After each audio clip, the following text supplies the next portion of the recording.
जो मेरी नसीहत से मुंह फेरेगा उसकी जिंदगी तंग हो जाएगी और क़यामत को हम उसे अंधा करके उठाएंगे। वो कहेगा कि मेरे परवरदिगार, तूने मुझे अंधा करके क्यों उठाया? मैं तो देखता भालता था। अल्लाह फरमाएगा कि ऐसा ही चाहिए था। तेरे पास हमारी आयतें आईं तो तूने उनको भुला दिया। इसी तरह आज हम तुझको भुला देंगे।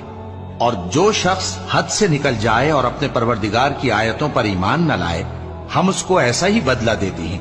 और आखिरत का अजाब बहुत सख्त और हमेशा बाकी रहने वाला है। तो क्या ये बात इन लोगों के लिए मूजिब हिदायत न हुई कि हम इनसे पहले बहुत से फिरकों को हलाक कर चुके हैं जिनके रहने के मकामात में ये चलते फिरते हैं। अक्ल वालों के लिए इसमें बहुत सी निशानियां हैं।